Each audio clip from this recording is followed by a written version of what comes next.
நான் எவ்வளவு பெரிய அறிவாளிங்கிறதை வெளிப்படுத்துவதற்கு பேசக்கூடாது, யாருக்கு பேசுகிறேன் என்பதை புரிந்து கொண்டுதான் நான் பேசணும் இல்லையா? என்னுடைய அறிவை வெளிப்படுத்துறதுக்கு அல்ல. நான் கூட பேச்சாளருக்கு ஒரு இலக்கணம் சொல்வேன், இன்னொருத்தரை இம்ப்ரெஸ் பண்ணணும்னு பேசாத, நீ நினைக்கிறத எக்ஸ்பிரஸ் பண்ணணும்னு பேசு, உன் பேச்சு வெற்றிகரமா இருக்கும். இவங்களை இம்ப்ரெஸ் பண்ண முடியுமா, அவங்களை இம்ப்ரெஸ் பண்ண முடியுமா அப்படின்னு சொன்னா அந்த பேச்சு நல்லா இருக்காது. எக்ஸ்பிரஸ் பண்ண வேண்டிய விஷயம் என்ன, அதை தைரியமா எக்ஸ்பிரஸ் பண்ணு, பேச்சு நல்லா இருக்கும்.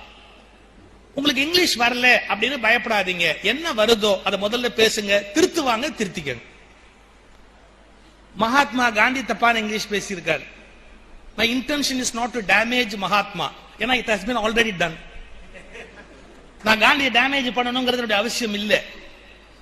காந்தி எங்க தப்பா பேசுறாரு தெரியுமா இங்கிலீஷ்? ரைட் ஆனரபிள் சீனிவாஸ் சாஸ்திரின்னு ஒரு பெரிய மனுஷனுக்கு லெட்டர் எழுதினாரு. சீனிவாஸ் சாஸ்திரி இங்கிலீஷ்ல இவர் லெட்டரை எடுத்து வச்சுக்கிட்டு எங்கெல்லாம் தப்பு இருக்கோ அதெல்லாம் ரெட் இங்க்ல கோடு போட்டாரு. காந்தி லெட்டர்ல கிராமட்டிக்கல் மிஸ்டேக், ஸ்பெல்லிங் மிஸ்டேக் கோடு போட்டு காந்திக்கு திருப்பி அனுப்புறாரு. நல்லவேளை இம்போஷன் எழுதுன்னு சொல்லல. இந்த லெட்டரை அனுப்பிச்சு இவ்வளவு தப்பு இருக்குன்னு பாருங்க. காந்தி அந்த லெட்டருக்கு பதில் எழுதுறார், மிஸ்டர் சாஸ்திரி, இதுபோல் திருத்தப்பட வேண்டிய கடிதங்கள் என்னிடத்தில் நூற்றுக்கணக்காக இருக்கின்றன. நீங்கள் என் உதவியாளராக வேலைக்கு சேர முடியுமா? என்ன சம்பளம் எதிர்பார்க்கிறீர்கள்? சார், சீனிவாச சாஸ்திரிக்கு இங்கிலீஷ் நல்லா வரலாம், ஆனா இந்தியாவுடைய தலைவராகிற யோகியதை சீனிவாச சாஸ்திரிக்கு இல்ல, நெஞ்சுறுதி இருந்த மகாத்மா காந்திக்கு தான் இருந்தது. கன்விக்ஷன் அப்படிங்கிறது தான் லீடர்ஷிப் குவாலிட்டி. கன்விக்ஷன், உறுதி, மன உறுதி, அதான் லீடர்ஷிப் குவாலிட்டி. முதல்ல கிளாரிட்டி இன் திங்கிங், நீங்க என்ன நினைக்கிறீங்களோ அதுல ஒரு தெளிவு இருக்கணும். பாரதி ஆரம்பிப்பா, அறிவிலே தெளிவு அப்படின்பா.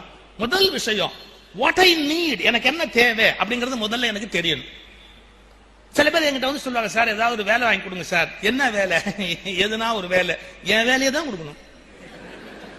என்ன எதுனா ஒரு வேலைன்னா எனக்கு என்ன வேணும்னு சொல்ல தெரியணுமா இல்லையா? முதல்ல என்ன வேணும் உனக்கு அதை முதல்ல சொல்ல தெரியணுமா இல்லையா? அப்போ உங்களை நீங்க வளர்த்துக்கணும். இங்க பேரண்ட்ஸ் சொல்ல வேண்டிய விஷயம்னு சொன்னாங்க. நான் பேரண்ட்ஸ் ரொம்ப வாழ்த்துறேன், பாராட்டுறேன். ஆனா சொல்ல வேண்டிய விஷயத்தை நான் சேர்த்து சொல்லணும். அவர் ரொம்ப அழகா சொன்னார். நம்முடைய ஜெயபிரகாஷ் அவர்கள் பேசுகிற போது ஒண்ணு சொன்னார். எப்படின்னு கேட்டா, இது முடிச்ச உடனே ஒரு 25,000 ரூபாய் சம்பளத்துக்கு போகணும் அப்படிங்கிற ஒரு தாட் இருக்கு இல்லையா, அது பேசிக்கலா எல்லா பேரண்ட்ஸுக்கும் இருக்கிறது தான். அது ரொம்ப ஆவரேஜான சிந்தனை. அது அதை தாண்டி எவ்வளவோ விஷயம் இருக்கு இந்த உலகத்துல. இப்படி ஒரு வார்த்தை சொல்லட்டுமா, நீங்கள் அறிந்திருக்கிற உலகம்னு ஒரு பகுதி இருக்கு, உங்களால் அறியப்படாத உலகம்னு ஒரு பெரிய பகுதி இருக்கு. எல்லாம் அறிந்திருக்கிற உலகத்துக்குள்ளேயே போட்டி போடுறாங்களே ஒழிய அறியப்படாத உலகத்துல போனா நீங்கள் பிழைப்பதற்கு நிறைய வாய்ப்பு இருக்கு. அறியப்படாத உலகத்தை அறிந்து கொள்வதற்கு இந்த 4 வருஷத்தை நீங்க நல்லா பயன்படுத்திக்கணும். அறியப்படாத உலகத்தை அறிந்து கொண்டால் உங்களுக்கு மிகப்பெரிய பொற்காலம் காத்திருக்கிறது அப்படிங்கறது புரிஞ்சுக்கணும். எத்தனையோ இருக்கு நம்ம மேல, வெளியில வரத்துக்கு, படிக்கிறதுக்கு, சம்பாதிக்கிறதுக்கு, மேல வர எத்தனையோ வாய்ப்பு இருக்கு. அவற்றை முழுக்க நீங்க யூஸ் பண்ணிக்கணும். பிள்ளைங்க அதுக்கு பேரண்ட்ஸ் சப்போர்ட்டிங்கா இருக்கணும். அதை விட்டுட்டு முதல்ல நான் இப்படி ஓப்பனா ஒரு கொஸ்டின் கேட்கிறேன், தப்பா நினைக்காதீங்க. இந்த கல்லூரியில வந்து இன்ஜினியரிங் படிக்கணும்னு சேர்ந்திருக்கிற பிள்ளைங்கள்ல நான் இன்ஜினியரிங் படிக்கணுங்கிற ஆசையோட வந்தவங்க எத்தனை பேரு? பெத்தவன் புடிச்சு தள்ளிட்டான் அப்படிங்கிற அபிப்பிராயத்தோட வந்தவங்க எவ்வளவு பேர்? நான் சேரணும், இன்ஜினியரிங் படிச்சு இன்ஜினியர் ஆகணும் அப்படிங்கிற ஐடியாவோட வந்தவங்க எவ்வளவு பேரு? ஒரு வழி இல்ல, அப்பா போ சொன்னாரு, அம்மா போ சொன்னாங்க, படிக்க சொன்னாங்க அப்படின்னு ஜாயின் பண்ணவங்க எவ்வளவு பேர்? இது முதல்ல நான் கையெல்லாம் தூக்க சொல்ல மாட்டேன், அது வேண்டாம். உங்களுக்கு மனசுக்குள்ளேயே கணக்கு பார்த்துக்குங்க, எல்லா கணக்கு நீங்க உங்களுக்குள்ளேயே பார்த்துங்க. ஆனா நான் ஒண்ணு மட்டும் சொல்றேன், ஒருவேளை நீயா முடிவு பண்ணாம பெத்தவங்க முடிவு பண்ணி படிக்க வந்திருந்தாலும் இந்த நிமிஷத்திலிருந்து அந்த ஐடியாவை மாத்திக்க. ஏன், இனி அது பெற்றோரின் முடிவல்ல, அது உன்னுடைய முடிவு என்று தீர்மானித்தால் தான் நீ ஜெயிக்க முடியும். இனி அது உன்னுடைய முடிவு. நான் இதுக்கு ஒரு எக்ஸாம்பிள் சொல்லுவேன். நான் கொஞ்சம் குண்டா இருக்கிறேன், வெயிட்டா இருக்கிறேன், என் வெயிட்டை தூக்கிட்டு அமெரிக்கா போறேன், எத்தனையோ நாடு போறேன், இங்கிலாந்து போறேன். எவ்வளவு போனா என்ன, என் வெயிட்டை தூக்கிட்டு போறது எனக்கு ஒன்றும் பெரிய கஷ்டம் இல்லை, சுகம். அது என் உடம்பு. என் வெயிட்டை நான் தூக்குற போது எனக்கு அது சுகம், என் உடம்பு. இன்னொரு உதாரணம் சொல்றேன். செத்து போயிட்டார் ஒருத்தர், எவனோ 4 பேர் தூக்கிட்டு போறான், சுகமாவா இருக்கும்? என்ன சொல்லுவான்? பொண்ணங்கன்னு கணக்குதுரா அப்படின்னா. அது பொணந்தான், கணக்காமையா இருக்கும்? இப்ப உங்களுக்கு புரிஞ்சு போச்சா? வெயிட்டா இருந்தாலும் என் உடம்ப நான் தூக்கிட்டு போகும்போது எனக்கு ஈஸியா இருக்கு, அடுத்தவன் உடம்ப தூக்கிட்டு போகும்போது சிரமமா தெரியுது. எந்த முடிவும் உன்னுடைய முடிவா இருந்தா செயல்படுத்துவது சுலபமா இருக்கும். யாரோ கொடுத்த முடிவா இருந்தா அது பிணம் சுமக்கிற வேலையா இருக்கும். எங்க அப்பன் சொல்லிட்டா நான் படிக்க வந்தேன், எங்க ஆத்தா சொல்லிட்டா நான் படிக்க வந்தேன், எங்க தாத்தா சொல்லிட்டா நான் படிக்க வந்தேன்னா உன்னால படிக்க முடியாது. நீ இப்ப உன் முடிவா மாத்தணும். அது என்னோட முடிவு. இந்த 4 வருஷம் படிச்சு நான் பெரிய ஆள் ஆகுறதுங்கிறது என்னுடைய டெசிஷன் அப்படின்னு மாத்திட்டேன்னா உனக்கு ஈஸியா இருக்கும். 2, மாணவர்களுக்கு இன்னொரு ப்ராப்ளம் பொதுவா வரும் இந்த ஏஜ்ல. அதாவது in between 15 to 30 இந்த ப்ராப்ளம் இல்லாத மனுஷனே கிடையாது. 15 to 30 எல்லா மனுஷனுக்கு இருக்கிற ஒரு ப்ராப்ளம் என்ன தெரியுமா? நாம இன்னும் கொஞ்சம் அழகா இருந்திருக்கலாமோ அப்படின்ற ஒரு எண்ணம். இல்ல என்ன பண்றது, நம்ம இன்னும் கொஞ்சம் அழகா இருந்திருக்கலாமோ. எப்படி? மூக்கு கொஞ்சம் நேரா இருந்திருக்கலாம், கண்ணு கொஞ்சம் பெருசா இருந்திருக்கலாம், நம்முடைய பல்லெல்லாம் கொஞ்சம் ஒழுங்கா இருந்திருக்கலாம், எல்லாம் இல்ல என்ன பண்றது? ஐயோ என் பர்சனாலிட்டியே சரியா இல்லையே அப்படின்னு இன்ஃபீரியாரிட்டி காம்ப்ளெக்ஸ்ல புழுங்கி சாவறதா? ஒன்னு தெரிஞ்சுக்கோ, நீ எப்படி இருக்கிறாயோ அதுவே நீ ஜெயிப்பதற்கு போதுமானது என்பதை முதலில் புரிந்துகொள். நீ எப்படி இருக்கிறியோ அது போதுமானது, நீ ஜெயிக்கிறதுக்கு அது போதுமானது. மாற்றக்கூடிய நல்ல விஷயங்களை மாத்திக்கோ, உன்னை வசதிக்கோ, நான் வேண்டான்னு சொல்லல. ஆனா எதெல்லாம் மாற்றவே முடியாததோ அதுக்கு ஏங்காது. கொஞ்சம் தோல் கருப்பா போச்சு, அதை வெள்ளையாடுறதுக்கு பெயிண்ட் அடிக்கலாமா? நம்ம ஊர் டிவியில ஒரு விளம்பரம் போட்டு கெடுக்கிற. என்ன கெடுக்கிறான்? ஒரே நாளில் சிகப்பழகுன்னா. அட பாவி, பொய்க்கு ஒரு எல்லை கிடையாது. 6 நாள்ல எவனாவது சிவப்பா முடியுமா? எங்கேயாவது உலகத்தில் ஆக முடியுமா? நான் அந்த கம்பெனிக்கே எழுதுனேன், டேய் முதல்ல உன் கிரீம் சவுத் ஆப்பிரிக்காவுக்கு அனுப்பு, அங்க 2 பொம்பளைய முதல்ல சிவப்பா நீ ஆக்கி காற்று, அப்புறமா எங்க இந்தியாவில் கொண்டாந்து மார்க்கெட் பண்ணு. இன்னும் கருப்பா இருந்தா என்ன, குட்டையா இருந்தா என்ன, ஒசரமா இருந்தா என்ன, பல்லு கொஞ்சம் எடுப்பா இருந்தா என்ன, காது ஒரு மாதிரி கோணலா இருந்தா என்ன, என்ன கெட்டு போச்சு? நாம் நடிக்க வரவில்லை, படிக்க வந்திருக்கிறோம் என்கிற தெளிவு இருக்கு. கொஞ்சம் முன்ன பின்ன இருந்தா இருந்துட்டு போகுது, என்ன குறைஞ்சு போச்சு?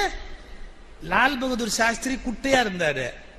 லால் பகதூர் சாஸ்திரியை கேட்கறான், இன்டர்நேஷனல் லீடர்ஸ் எல்லாம் பார்க்கும்போது நிமிந்து பேசணுமே, உங்களுக்கு இன்ஃபீரியாரிட்டி காம்ப்ளெக்ஸ் எல்லாம் ஒண்ணு இல்லையா? மத்த லீடர்ஸ் பார்க்கும்போது குட்டையா இருக்கிறோம் இன்ஃபீரியாரிட்டி காம்ப்ளெக்ஸ் உங்களுக்கு இல்லையா அப்படின்னு கேட்டான். அதுக்கு லால் பகதூர் சாஸ்திரி என்ன சொன்னார் தெரியுமா? எவ்வளவு பெரிய தலைவரா இருந்தாலும் என்கிட்ட குனிஞ்சுதான் பேசணும். அதான் லால் பகதூர் சாஸ்திரி. என்னத்துக்கு நம்ம குட்டையா போயிட்டோமோ, உயரமா போயிட்டோமோ, அப்படி போயிட்டோமோ, இப்படி போயிட்டோமோன்னு வருத்தப்படணுமா? வருத்தப்படக்கூடாது.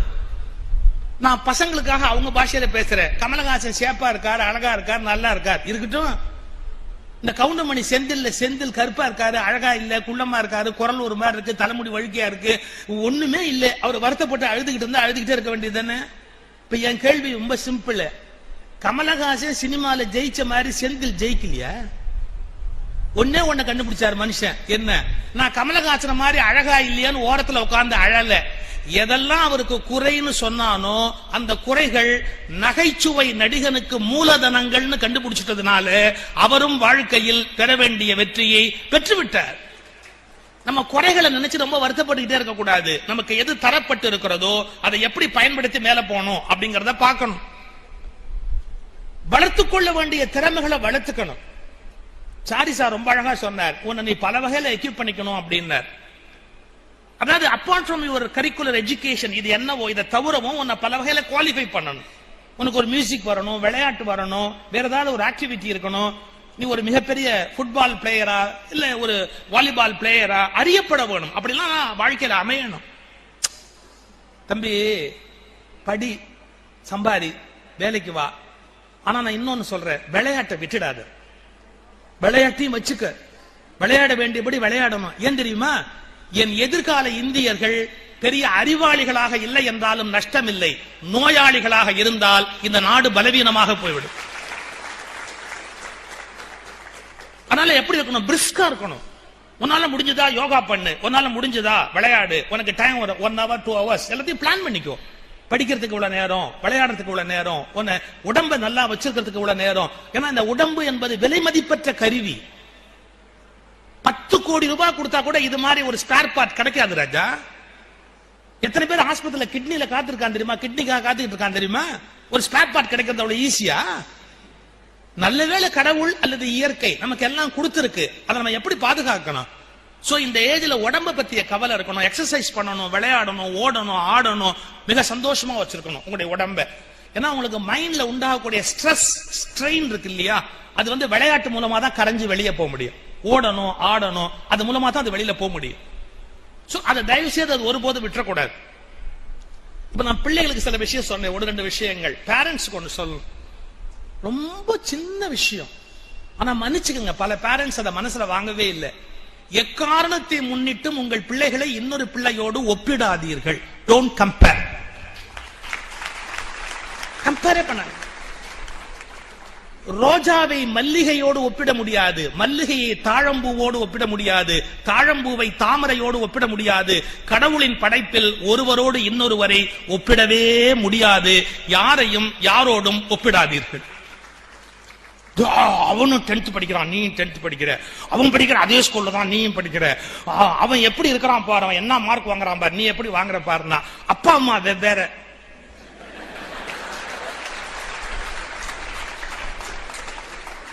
அப்பா அம்மா வெவ்வேற என்ன அர்த்தம்? மார்க் வாங்குறது நம்ம ஜீன்லயே இல்லைன்றான். தேவையாது? தேவையா? எக்காரணத்தை முன்னிட்டு நம்முடைய குழந்தைகளை இன்னொருத்தரோடு ஒப்பிடக்கூடாது. மோட்டிவேட் பண்ணணும். எப்படி மோட்டிவேட் பண்ணணும் தெரியுமா? அவங்களுடைய மூட் அறிஞ்சு மோட்டிவேட் பண்ணணும். என்ன சொன்னா அந்த பிள்ளைங்க மேல போகுமோ அதுக்கு தகுந்த மாதிரி சொல்லி மேல போக வைக்கணும். சார் இந்த நாட்டில் சார் பிரைம் மினிஸ்டரா இருக்கிறது ஈஸி, ரொம்ப ஈஸி. நீங்க உலகத்துல பெரிய பெரிய பதவியில் இருக்கிறதெல்லாம் ஈஸி. ஆனா ஒரு பிள்ளைக்கு வெற்றிகரமான அப்பா அம்மாவா இருக்கிறது ரொம்ப கஷ்டம் சார். உலகத்திலேயே கஷ்டமான வேலை வெற்றிகரமான பிள்ளைக்கு அப்பா அம்மாவா இருக்கிறது. தெரியுமா எவ்வளவு கஷ்டம் தெரியுமா? அது என்ன கஷ்டம்? ஒரு உதாரணம் சொல்றேன் பாருங்க. எப்படி மோட்டிவேட் பண்ணணுங்கிறதுக்கு ஒரு உதாரணம் சொல்றேன் பாருங்க. இங்க நடந்தது இல்ல, கல்கத்தால நடந்தது. இப்ப இல்ல, பிரிட்டிஷ் ஆட்சி காலம். இங்கெல்லாம் பசங்களை நீங்க ஸ்கூலுக்கு அனுப்புறவங்க ஆட்டோல அனுப்புவாங்க. ஒரு ஆட்டோல பார்த்தா ராவணன் கை மாதிரி எல்லா பக்கமும் அந்த பைய தொங்க விட்டுக்கிட்டு அந்த ஆட்டோ அப்படி தெருவுல போகும். இந்த குழந்தைய ரெடி பண்ணி ஆட்டோல உட்காந்து வச்சு சாப்பாடு ஊட்டுற சமயத்துல ஆட்டோக்காரனை கூட்டிடுவாங்க. அப்பெல்லாம் அப்படி கிடையாது. குதிரை வண்டியில தான் குழந்தைங்க பள்ளிக்கூடத்துக்கு போகும். வசதியான வீட்டு பிள்ளைங்க குதிரை வண்டியில போகும். அப்படி குதிரை வண்டியில ஒரு பையன் பள்ளிக்கூடத்துக்கு போறான். பள்ளிக்கூடத்துல எல்லா வாத்தியாரும் ஒரு கேள்வி கேட்பாங்க, வாட் இஸ் யுவர் ஆம்பிஷன், எதிர்கால லட்சியம் என்ன அப்படின்னு ஒரு கேள்வி கேட்பாங்க. அத வாத்தியார் கேட்கிறார், எதிர்காலத்தில் உன் ஆசை என்ன அப்படின்னு. ஒரு பையன் இன்ஜினியர் ஆகணும்னா, ஒருத்தன் டாக்டர் ஆகணும்னா, ஒருத்தன் அதுன்னா இதுன்னா. இந்த நான் சொன்ன பாத்தீங்களா, இந்த பையன் விவரம் இல்லாம எந்திரிச்சு ஒரு வார்த்தை சொல்லிட்டான். ஓ எதிர்கால ஆசை என்ன அப்படின்னா குதிரை வண்டிக்காரன் ஆகணும். அவன் பார்த்த ஹீரோ குதிரை வண்டிக்காரன் ஆகணும் அப்படின்ட்டா. பசங்க சிரிச்சுட்டான் கூட இருந்தவங்க எல்லாம். வாத்தியார் கேட்டார், அறிவு இருக்காடு அவனுக்கு? போய் குதிரை வண்டிக்காரன் ஆசைப்படுற அறிவு இருக்காடு அவனுக்கு? உலகத்துல வேற லட்சியமே கிடையாது. இந்த குழந்தை முகம் வாடிடுச்சு. வீட்டுக்கு வர்றான் வருத்தமா. அவங்க அம்மா பெத்தவ பதறி போய் முதல் கேள்வி கேட்டார், ஏண்டா கண்ணா உன் முகம் வாடி இருக்குன்னு கேட்டா. அவ அம்மா பள்ளிக்கூடத்திலேருந்து டெய்லி பிள்ளைங்க வரும்போது முகம் எப்படி இருக்குன்னு பாக்குற அம்மா தான் அம்மா. அந்த முகம் வாடி இருக்கா சிரிச்சிருக்கான்னு கண்டுபிடிக்கிற அப்பா தான் அப்பா. பிள்ளைங்க பள்ளிக்கூடத்துல இருந்து வரும்போது, சார் ஒரு கெட்ட பழக்கத்தை இன்னைக்கு பழகிட்டான் அப்படின்னா உயிருள்ள அப்பாவா இருந்தா கண்டுபிடிப்பான் சார். என் பிள்ளை முதல் நாள் கெட்டு போனா அப்படின்னா நான் உயிருள்ள அப்பாவா இருந்தா கண்டுபிடிப்பேன். ஏன்? என் பிள்ளையோட முகத்துல கண்ணுல ஏற்பட்டு இருக்கிற மாற்றம் என்ன அப்படிங்கறத என் பாசம் எனக்கு கண்டுபிடிச்சு சொல்லும். நான் சொல்றேன் தப்பா நினைக்காதீங்க.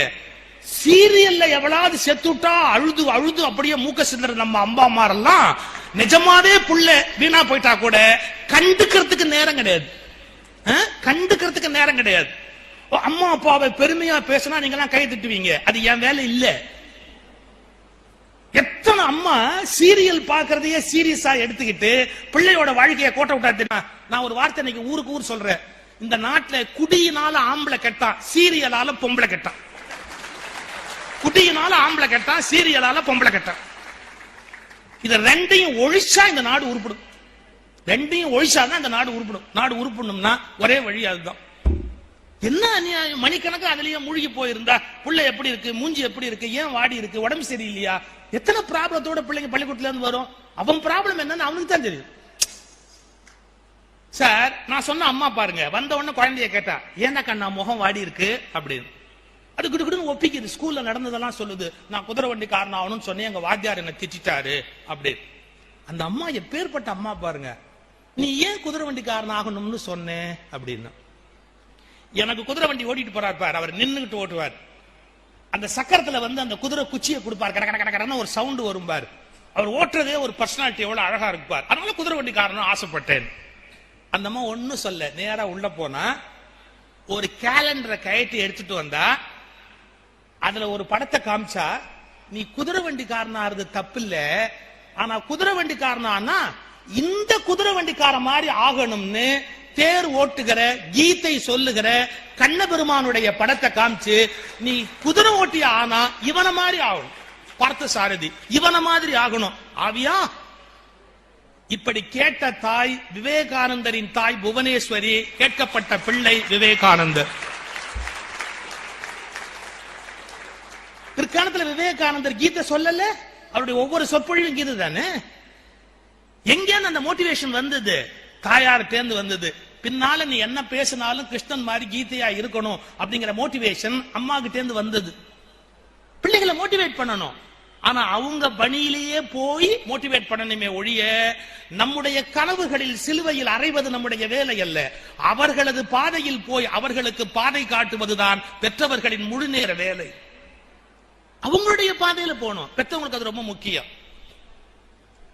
அப்புறம் இன்னொரு முக்கியமான விஷயம் ஒண்ணு இருக்கு. நீங்க வாழ்க்கையில முன்னுக்கு வரணும் அப்படின்னு நீங்க முடிவு பண்ணீங்கன்னா, நான் பிள்ளைகளுக்கு இப்ப மறுபடியும் வர்றேன். நீ ஜெயிக்க முடியாம போறதுக்கு இந்த உலகத்துல ஏதாவது காரணம் உண்டா அப்படின்னு பார்த்தா, நம்ம நினைக்கிற நினைப்ப நம்ம செயலுக்கு கொண்டு வரலன்னா தோத்து போயிருப்போம். கொஞ்சம் டிஃபிகல்ட்டான விஷயம், நான் ஒரு எக்ஸாம்பிள் சொல்லி சொல்றேன். காலையில 5 மணிக்கு எந்திரிச்சு படிக்கணும் அப்படின்னு அலாம் செட் பண்ணிட்டு படுப்போம், உண்டா இல்லையா? 5 மணிக்கு எந்திரிச்சு படிக்கணும் அப்படின்னு. முக்கியமா என்னன்னா, இப்ப படிக்கப்படாத அதை போஸ்ட்போன் பண்ணணும். சோ காலம்பர 5 மணிக்கு எந்திரிச்சு படிக்கலாம் அப்படின்னு அலாம் செட் பண்ணிட்டு படுப்போம். 5 மணிக்கு அலாம் அடிச்ச உடனே திருப்பி அடிச்சுடுவோம். அப்புறம் மறுபடியும் எப்ப எந்திரிக்கிறது? இத வச்சுக்க மனசுல. நான் இப்ப ஒரு கேள்வி கேட்கிறேன். நான் ஒரு காலேஜ்ல கேட்டேன், அலாம் வைத்த நான் நானா, அலாரத்தை திருப்பி அடித்த நான் நானா? கொஞ்சம் பிலசாபிக்கலான கேள்வி. அலாம் செட் பண்ண நான் நானா, அலாரத்தை திருப்பி அடிச்ச நான் நானா? அந்த காலேஜ் போய் சொல்றான், நான் அவன் இல்லை. அதெல்லாம் எமகாதக பசங்க. இப்ப என்னங்கிறீங்க? அப்படியே இப்ப பொழந்து கட்டுவா. ஒரு பைய வாத்தியார்ட்ட பேப்பரை கொண்டாந்து காமிச்சு, சார் இந்த கேள்விக்கு மார்க் போடல சார் அப்படின்னா. அவர் சொன்னாரு, ஏய் தப்பா எழுதிருக்கிற, நான் அடிச்சிருக்கிறேன்ல, தப்பா எழுதிருக்கேன் அடிச்சிருக்கிறேன்ல, அப்புறம் எப்படி நான் மார்க் போடுவேன்? அவன் கேட்கறான், சார் நீங்க படிச்சுட்டா திருத்துவீங்க? அப்ப அவன் என்ன ஐடியால இருக்கிறான்? படிச்சுட்டா திருத்துவீங்கன்னு கேட்டா அவன் என்ன ஐடியால இருக்கிறான் யோசிச்சு பாருங்க. எல்லாம் இப்ப யமகாத பயல். நான் அவன் இல்லைங்கிறான். இப்ப என் பிரச்சனைக்கு வாங்க, அலாம் செட் பண்ண நான் யாரு? நீங்க என்னைக்காவது யோசிச்சிருக்கீங்களா? நான் எடுத்த முடிவை நானே ஏன் மறுதளித்தேன் அப்படின்னு எப்பாவது யோசிச்சிருக்கீங்களா? அப்படி திங்க் பண்ண ஆரம்பிச்சாச்சுனாலே உங்க growth ஸ்டார்ட் ஆயிடுச்சுன்னு அர்த்தம், வளர்ச்சி ஆரம்பம் ஆயிடுச்சுன்னு அர்த்தம். நான் எடுத்த முடிவை நானே ஏன் மறுதளித்தேன்? 5 மணிக்கு எந்திரிக்கணும், என் முடிவு. 5 மணிக்கு அலாரம் அடிச்சது, திருப்பி அடிச்சுட்டு படுத்துட்டேன், அது என் முடிவு. என் முடிவை கொன்னுடுச்சு. ஏன் நடந்தது? இப்ப அதுக்கான ரீசன் சொல்றேன், இதுக்கப்புறம் நீ யோசிக்க ஆரம்பி. 5 மணிக்கு எந்திரிக்கணும்னு நீ அலாரம் வச்ச போது செயல்பட்டது எது தெரியுமா? உன்னுடைய மேல் மனம். மனசுல நிறைய லேயர் இருக்கு. நம்ம இந்தியன் சாஸ்திரப்படி 7 லேயர் இருக்கு மைண்ட்ல. ஆனா வெஸ்டர்னஸ் 2ஆ பிரிச்சுக்கிட்டான் சௌரியத்துக்காக, கான்சியஸ் சப்கான்சியஸ் அப்படி, அப்புறம் சூப்பர் கான்சியஸ், அது வேற டோட்டலாவே. இந்த மேல் மனம்னு சொல்றான் பாத்தீங்களா, கான்சியஸ் மைண்ட், அது உங்களுக்கு சொல்லுச்சு 5 மணிக்கு அலாரம் வச்சு எந்திரிக்கணும் அப்படின்னு. திருப்பி அடிச்சது எது தெரியுமா? கான்சியஸ் மைண்ட் இல்ல, சப்கான்சியஸ் மைண்ட். உங்க ஆழ் மனம் என்ன சொல்லுச்சு? எந்திரிக்க வேணாம், தூங்குறது சுகமா இருக்கு, தூங்கிய மொத்தமா நாம வீணா போயிடலாம் வா அப்படின்னு. அது ஆழ் மனசுல இருக்கு. எந்திரிக்கணுங்கிற எண்ணம் மேல் மனசுல இருக்கு, எந்திரிக்க வேண்டாங்கிற எண்ணம் ஆழ் மனசுல இருக்கு. இப்ப நான் சீக்கிரத்தை கத்து கொடுத்துட்டு போறேன். உன் மேல் மனம் உன்னை இயக்குகிற வரை நீ தலைவனாக முடியாது. உன் ஆழ் மனதில் நல்ல எண்ணங்கள் பதிந்து அதன்படி நீ நடக்க ஆரம்பித்தால் உன்னை கடவுளால் கூட தோற்கடிக்க முடியாது. ஆழ் மனசுல நல்ல எண்ணங்கள் இருக்கணும். இன்னும் இதை புரிய வைக்கிறதுக்காக உதாரணம் சொல்லட்டுமா? நான் ஒரு வீட்டுக்கு போறேன், அந்த வீட்டுல எலி செத்து இருக்கு.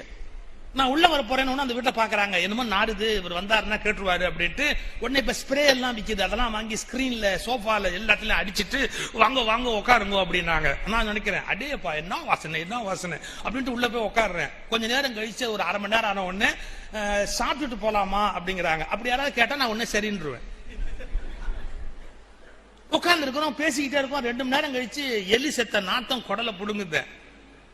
இப்ப அந்த வீட்டுல எவ்வளவு ஸ்ப்ரே பண்ணாலும் எலிய தூக்கி வெளியே போடாத வரைக்கும் அந்த நாத்தம் போகுமா? இப்ப இதேதான் என் பிரச்சனை. உன் மனதில் ஒரு கெட்ட எண்ணம் இருக்கிற வரை, அந்த செத்த எலியை வெளியே போடாத வரை உன் வாழ்வில் துர்நாற்றம் வீசிக்கொண்டே இருக்கும். எத்தனை ஸ்ப்ரே அடிச்சாலும் பிரயோஜனம் கிடையாது. நம்ம வெளியில செய்யற எல்லா சடங்குமே ஸ்ப்ரே, வெளியில பண்ற எல்லா சடங்குமே ஸ்ப்ரே. கெட்ட எண்ணத்தை தூக்கி நீ வெளியே போட்டாச்சு அப்படின்னா நீ எந்த ஸ்ப்ரேயும் பண்ண வேண்டிய அவசியம் இல்லை. ஏன்னா துர்நாற்றமே இருக்காது. ஒரு தப்பான எண்ணம், கெட்ட எண்ணம் உள்ள இருக்கிற வரைக்கும் நம்மளால வாழ்க்கையில முன்னுக்கு வர முடியாது. அதை தூக்கி வெளியே போட்டணும். இந்த 4 வருஷத்தை எப்படி பயன்படுத்தணுமோ அப்படி முழுக்க பயன்படுத்தணும். பலவிதமான டிஸ்ட்ராக்ஷன்ஸ், ஜாலியா இருக்கலாம், விளையாடலாம், பொழுதுபோக்கலாம், என்னென்னமோ பண்ணி வேஸ்ட் பண்ணலாம், டயத்தை பண்ணிடலாம்.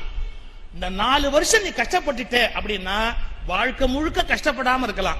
இந்த 4 வருஷம் நீ ஜாலியா மட்டுமே இருந்துட்ட அப்படின்னா உன் வாழ்க்கை முழுக்க கஷ்டப்பட வேண்டியது வரும். அதை ஒன்ன புரிஞ்சுக்கிட்டா போதும். இந்த நேரத்தில் நம்ம எப்படி ஃபவுண்டேஷன் போடணுமோ அப்ப போட வேண்டிய முறையில சரியா போடணும். அதுக்கு உரிய வகையில இந்த நேரத்தை முழுக்க நாம பயன்படுத்திக்கணும். நான் இன்னொன்னு சேர்த்தே சொல்லிடுறேன். எல்லாருக்கும் எடுத்த எடுப்பிலேயே எல்லா திறமையும் வரும்னு ஒண்ணு நிச்சயம் கிடையாது.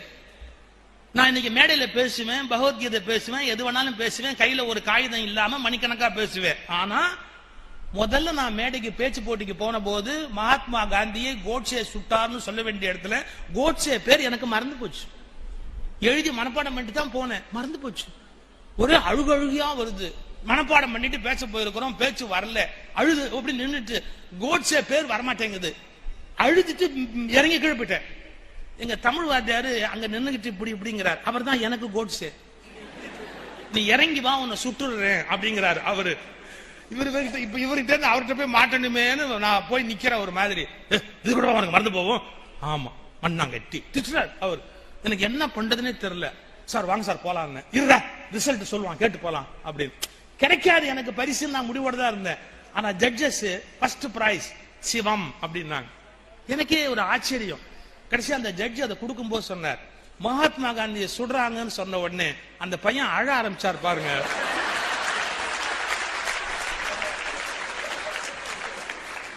அடி சக்க, நமக்கு ஜாதகம் பிரமாதமா இருக்கு. ஆனா நான் மட்டும் நல்ல ஞாபகம் வச்சிருக்கிறேன். ஒரு காலத்துல மேடைக்கு போய் மேடையில ஒரு விஷயத்தை மறந்து போய் பேச முடியாம நான் இறங்கி போனவனும் என்னுடைய வாழ்க்கையோட ஆரம்ப கட்டம்.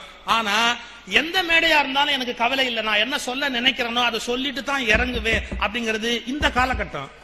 ஆனா இந்த பயணத்தை நடத்துறதுக்கு நான் பட்ட பாடு என்னங்கிறது எனக்கு தெரியும். எதுக்காக இவ்வளவு சொல்ல வர்றேன்? எடுத்த எடுப்பிலேயே எல்லாருக்கும் எல்லாம் வந்துராது. சில சமயத்துல முதல்ல உனக்கு இங்கிலீஷ் வராத மாதிரி இருக்கும், கணக்கு வராத மாதிரி இருக்கும், பிசிக்ஸோ மத்ததோ நமக்கு புரியாத மாதிரி இருக்கும். இதெல்லாம் ஆரம்பம். ஐன்ஸ்டீனுக்கே அப்படி தாண்டா இருந்தது. எப்படி? ஐன்ஸ்டீனுக்கே அப்படித்தான் இருந்தது. எடுத்து வாழ்க்கை வரலாறு படிச்சு பாருங்க.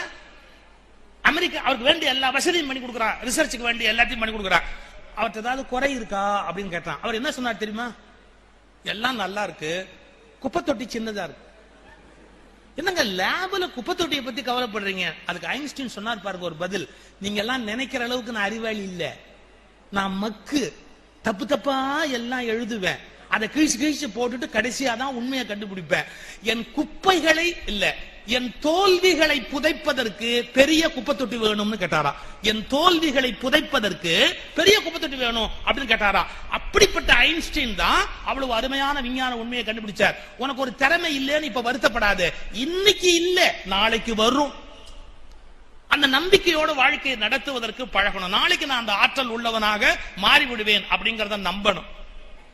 நான் மாணவர்களுக்கு சொல்ல வேண்டியது சொல்லிட்டேன், பேரண்ட்ஸுக்கு சொல்ல வேண்டியது சொல்லிட்டேன்.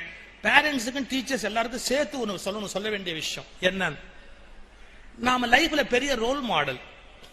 நாம அவங்களுக்கு சொல்றது ஒன்னாவும் நாம நடந்துக்கிறது ஒன்னாவும் இருந்தா அவங்க மனசுல நம்ம சரியான இடத்தை பிடிக்க முடியாது. ஒரு சம்பவம் உங்களுக்கு தெரிஞ்சிருக்கலாம். சங்கர் தயாள் சர்மா நம்ம ஜனாதிபதியா இருந்தவர் மஸ்கட்டுக்கு போனார். மஸ்கட்டோட மன்னர் அவரை பிளேன்ல மேல ஏறி வந்து சங்கர் தயாள் சர்மா கையை பிடிச்சி கீழே இறக்கி அழைச்சிட்டு வந்தார். உலகத்துல எந்த விஐபிக்கும் அவர் அந்த மரியாதை கொடுத்ததே கிடையாது. அமெரிக்கன் பிரசிடென்ட் போன போது ஏர்போர்ட்டுக்கே அவர் போல. பிரிட்டிஷ் குயின் போயிருந்த போது கூட அவர் ஏர்போர்ட்ல போய் ரிசீவ் பண்ணல. ஆனா இந்திய ஜனாதிபதி சங்கர் தயாள் சர்மா போன போது ஏர்போர்ட்டுக்கு போய் பிளேன்ல படியில மேல ஏறி லேடர்ல மேல போய் கையை பிடிச்சி சங்கர் தயாள் சர்மாவை அழைச்சிட்டு வந்தார். சங்கர் தயாள் சர்மா கொஞ்சம் சாஞ்சு நடப்பார், தெரிஞ்சிருக்கலாம். அந்த மஸ்கட் மன்னரை கேட்டாங்க, ஆஃப்டர் ஆல் இந்திய ஜனாதிபதி அவருக்கு ஏன் இவ்வளவு பெரிய மரியாதை கொடுத்தீங்க? பிரிட்டிஷ் குயினுக்கு கொடுக்கல, அமெரிக்க ஜனாதிபதி கொடுக்கல, அவருக்கு என்ன அவ்வளவு பெரிய மரியாதை?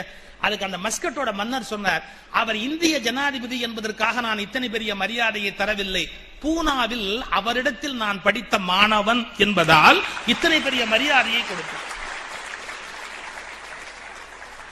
ஒரு ஆசிரியருக்கு தர வேண்டிய அதிகபட்ச மரியாதை தர வேண்டும் என்று இந்த காரியத்தை செய்தேன். என்ன புரியுது?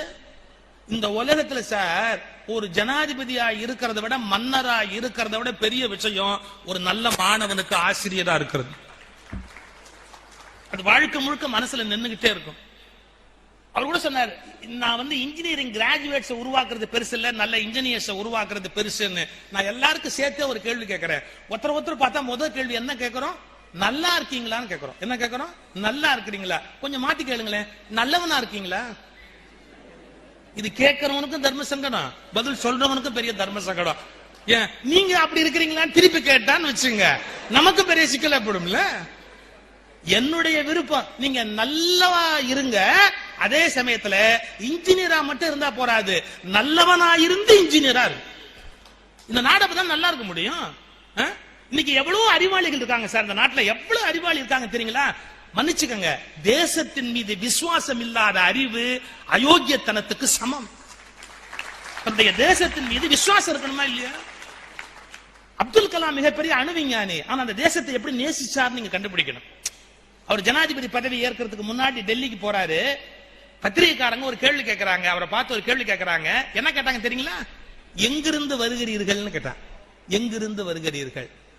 அவரு இந்தியாவில எங்கிருந்து வராருன்னு பத்திரிகைக்காரங்க தெரியாதா? கேட்கிறான், எங்கிருந்து வருகிறீர்கள்? அவர் சொன்னார், சொர்க்கத்திலிருந்து வருகிறேன். அவன் திருப்பி கேட்டான், சொர்க்கமா? இந்தியாவிலையா? எங்க இருக்கு? அதுக்கு ஒரு பதில் சொன்னார் பாருங்க. எங்கள் நபிகள் பெருமகனார் சொல்லி இருக்கிறார், ஒவ்வொருவருக்கும் தாயின் காலடியில் சொர்க்கம் இருக்கிறது என்று சொல்லி இருக்கிறார். நீங்கள் பாரத தாயை படம் வரைந்தால் பாரத தாயின் காலடியில் ராமேஸ்வரம் இருப்பதால் நான் அங்கிருந்து வருகிறேன், சொர்க்கத்திலிருந்து வருகிறேன். தான் பிறந்த மண்ணை நேசிக்கிறார், இந்த நாட்டை நேசிக்கிறார், இந்த நாட்டு மக்களுக்கு ஒரு விழிப்பு உண்டாக்க முடியுமா அப்படின்னு தவிக்கிறார். புரிஞ்சுக்கணும் அவங்களை எல்லாம். நீ அறிவாளியா இருந்தா மட்டும் போராது, தேச அபிமானியா இருக்கணும். இந்த தேசத்தின் மேல உனக்கு ஒரு விசுவாசம் இருக்கணும். நான் உங்களுடைய மேலாண் நிர்வாக தலைவரோடு பேசிக் கொண்டிருக்கிற போது ஒரு கேள்வி கேட்டார். அமெரிக்கர்கள் நமக்கு வந்து அவுட் சோர்சிங்கா கொடுக்குறாங்கன்னு எல்லாம் பெருமையா பேசணும். எது கொடுக்குறாங்க? கால் சென்டர்ல வேலை கொடுக்குறாங்க, சில ஐடி வேலை கொடுக்குறாங்க, அப்புறமா பனியன் தைச்சு கொடு, ஜட்டி தைச்சு கொடு, ரெடிமேடு கவுன் தைச்சு கொடு அப்படிங்கிறாங்க. அவர் ஒரு கேள்வி கேட்டாரு, பிளேன் தயாரிக்கிற வேலையை கொடுக்குறாங்களா? ராக்கெட் தயாரிக்கிற வேலையை கொடுக்குறாங்களா? பெரிய பெரிய வேலையெல்லாம் கொடுக்குறாங்களா? அப்போ உலகத்துல பெரிய பெரிய வேலையெல்லாம் வச்சிருக்கிறான், ரொம்ப சின்ன சின்ன சாதாரணமான வேலைக்கெல்லாம் நம்மள தேடிக்கிட்டு இருக்கிறான். புரியுதா? அப்போ நம்மளை பத்தி என்ன அபிப்பிராயத்தில் இருக்கிறான்? அவர் இன்னொரு கேள்வி கூட சொன்னாரு, ராத்திரி அவன் நிம்மதியா தூங்கும் போது கூட இங்க இருக்கிறவன் அவனுக்கு வேலை பார்த்து ரெடி பண்ணி வைக்கிறாப்புல. அவர்கள் நம் நாட்டுக்கு சுதந்திரம் என்பதை வெளிப்படையாக கொடுத்து விட்டாலும் வாழ்க்கை முறையில் இன்னும் இந்தியாவை அடிமையாகத்தான் கருதி கொண்டிருக்கிறார்கள் என்பதை இந்தியர்கள் புரிந்து கொள்ள வேண்டும். ஆழமா சிந்திக்கணும். இந்த நாட்டுக்கு விசுவாசம் உள்ளவனா நீ மாறணும், செய்ய வேண்டிய காரியத்தை செய்து வெற்றிகரமாக காட்டணும். சரி, பெற்றோர்கள் பெரிய கனவுகளோடு இங்கே கொண்டு வந்து விட்டிருக்கிறார்கள். இது அவர்களுடைய கனவு என்று ஒதுங்கி விடாதே. உன்னுடைய லட்சியம் என்பதை உள்வாங்கிக் கொண்டு வாழ்க்கையில் உயர்வதற்குரிய வழிமுறையை பார். இதை முழுமையாக பயன்படுத்து. உன்னால் உன் குடும்பம் உயர வேண்டும், உன்னால் இந்த நாடு உயர வேண்டும், உன்னால் இந்த மனித குலமே நன்மை அடைவதாக மாற வேண்டும் என்ற எண்ணத்தோடு உன் வாழ்க்கை பயணத்தை தொடங்கு. வெற்றி உண்டாகட்டும். நன்றி, வணக்கம்.